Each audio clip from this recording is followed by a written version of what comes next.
শাকিব খান আর সাবিলা নূর নাম দুটো একসাথে শুনলে কেন যেন একটা অন্যরকম গন্ধ পাওয়া যায়, তাই না? 2025-এ সেই আলোচিত তাণ্ডব সিনেমার লিচুর বাগানের দৃশ্যের কথা মনে আছে তো? সেই রসায়ন কি স্রেফ শুধু অভিনয় ছিল নাকি পর্দার বাইরের কোনো গল্প শুরু?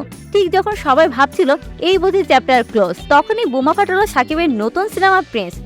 দুইজন নায়িকা তাসনিয়া ফারিন ও জ্যোতির্ময়ী কুণ্ডু থাকা সত্ত্বেও মেগাস্টারের পছন্দের তালিকায় শীর্ষে কেন সাবিলা নূর? কি এমন জাদু আছে সাবিলা নূরের অভিনয়ে যে শাকিব তাকে ছাড়া প্রিন্স সিনেমা কল্পনাও করতে পারছেন না? ভিউয়ার্স, ঘটনার বিস্তারিত জানতে ভিডিওটি না টেনে সম্পূর্ণ দেখতে থাকুন। এখন প্রশ্ন হতে পারে, ফারিন আর জ্যোতির্ময়ী থাকতে সাবিলার কাজটা কি? খবর চাউল হয়েছে সাবিলা এখানে থাকছেন সেফ একটি অতিথি চরিত্রে। কিন্তু ভাই, ঢালিউডের ইতিহাস বলে শাকিবের সিনেমায় কোনো নায়িকা হুদায় গেস্ট হয় না, বিশেষ করে যখন মেগাস্টার নিজের ডিরেক্টর আবু হায়াত মাহমুদকে সাফ জানিয়ে দেন যে মিলি চরিত্রের জন্য তার সাবিলাকেই চাই। এটি কি শুধু প্রফেশনাল রেসপেক্ট নাকি সাবিলা নূরের উপর মেগাস্টারের বিশেষ কোনো দুর্বলতা? কি বলছেন সাবিলা নিজে? তিনি এখন বর্ণলতা এক্সপ্রেস নিয়ে ব্যস্ত থাকলেও খবর কানে আসতেই নাকি দৌড়ে আসার প্রস্তুতি নিচ্ছেন। ভাবুন তো একবার, 23 তারিখ পর্যন্ত বর্ণলতা এক্সপ্রেসের শুটিং শেষ করে সাবিলা ঝাঁপিয়ে পড়বেন শাকিবের প্রিন্সে। আচ্ছা, সাবিলা কি তবে বড় পর্দায় নিজের জায়গাটা পাকা করতে শাকিব খানের লাকি চাম হতে যাচ্ছেন? আর তাসনিয়া ফারিন কি তবে নিজের